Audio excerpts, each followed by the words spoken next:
Just a quick one, guys, before we get into today's video. We have just released our July drop. We've got the brand new Rangers Warrior t-shirts, along with the No One Likes Us, We Don't Care tees. Do browse the new collection by going down into the link in the description, or go to rfcclothing.com. Anyway, let's get into today's video. And hello everybody, welcome back to the channel, guys. I hope you're all well. Before we do get into today's video, as always, please do smash that like button and subscribe to the channel for daily Rangers content.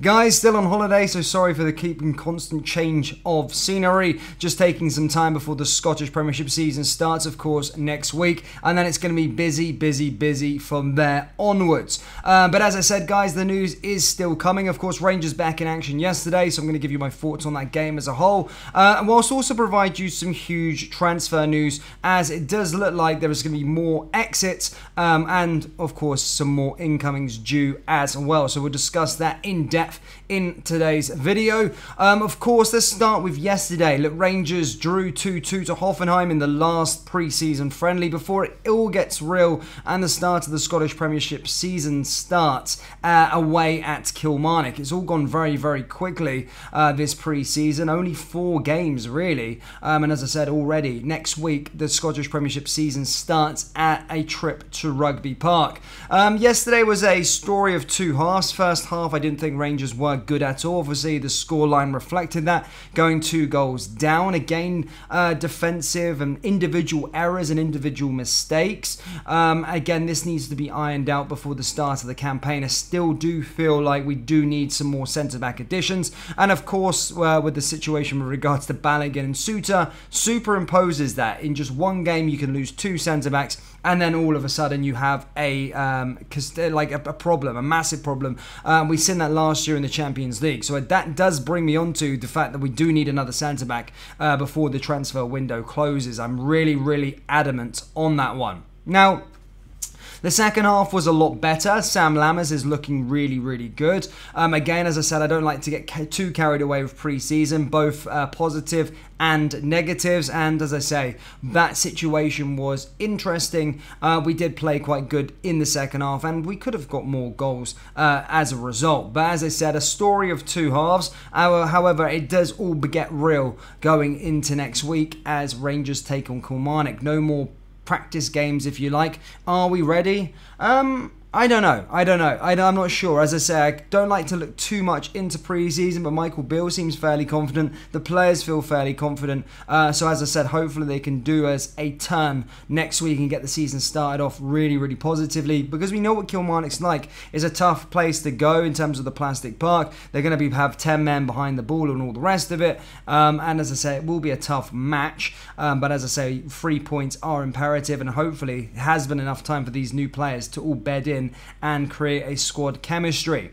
Now, going into the transfer window, as I said, despite the season starting next week, we still haven't finished with regards to transfers. We are still expecting maybe 1 or 2 names to come in through the door. Michael Beale did, as I say, suggest that about Cifuentes. It's only a matter of time. We did say that it's a done deal last week. He is going to be joining Rangers Football Club as the 9th signing of the summer transfer window, but I do think another centre-back will be signed over the next couple of weeks as well, so something to be wary of. But as I say, Jose Cifuentes should be announced by tomorrow by the football club, or later next week. But as I said, Michael Beale did say that it's only a matter of time until he does get announced. Now, there is a lot of stuff with regards to outgoings. Yes, Scott Wright, of course, has gone back out to Turkey to complete his move. It does look like he will be joining the Turkish side out there, Kimbitspor.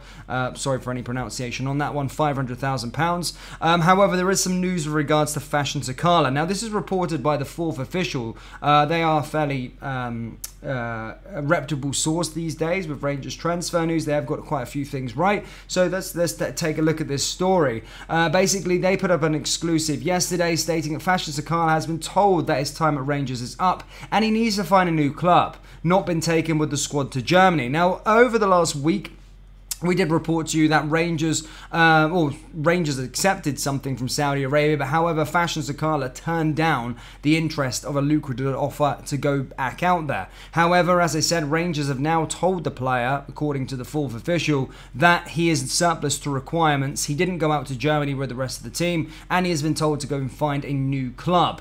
Basically, as I said, there's still interest coming from Saudi Arabia, the report goes on to say, and yeah, it's interesting to see where that one goes. But there was reports at the time that Rangers got offered around 4 million quid for his services. Now, if Rangers get 4 million quid, that'd be a decent amount of money to go back into the transfer kitty. Even just getting 2-3 million quid, I think, would be a worthwhile deal. Fashion Sakala is one of them players that he makes you scratch your head at times, because his goal to assists, if you look at his goal to assists last season, you'd actually go, oh, his numbers are great, but it doesn't tell the whole story. If you're a Rangers fan, you watch him week in and week out, you'll know how frustrating he is. He misses so many big chances, and I like to kind of compare him to a headless chicken.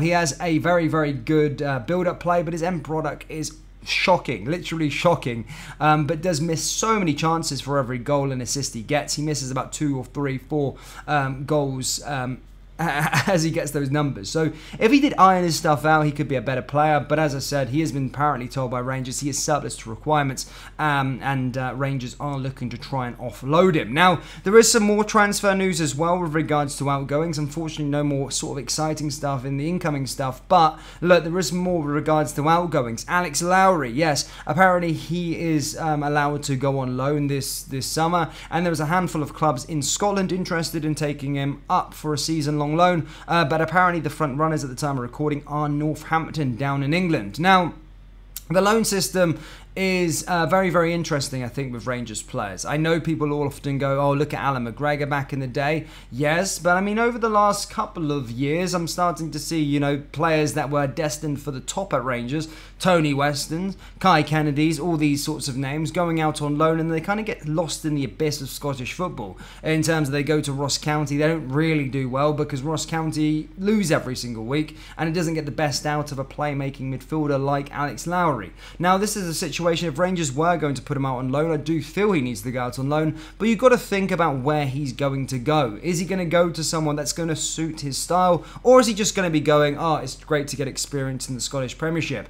I don't really like them going out to Scottish Premiership teams unless it's maybe a Hearts, unless it's maybe an Aberdeen, unless it's maybe a Hibernian. I don't want to see him going out to sort of Livingstons or Aberdeens where you're getting pumped every single week and you don't really get the best out of that player. So that's interesting, but it does look like he could go out on loan, but at the time of recording, no further development on that one.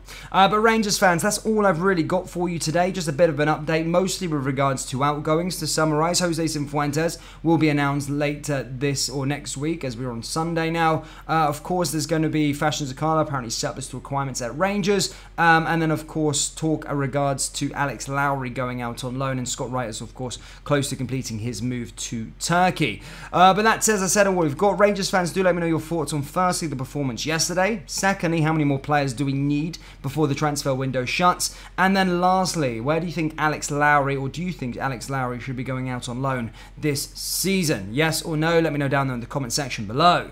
That brings us to the end of today's video. As always, please do smash that like button and subscribe to the channel for daily Rangers content. Remember, we do have Rangers t-shirts available on our website, so do browse the collection by going down into the link in the description or going to rfcclothing.com. Thank you, and I'll see you all next time. Take care. Peace.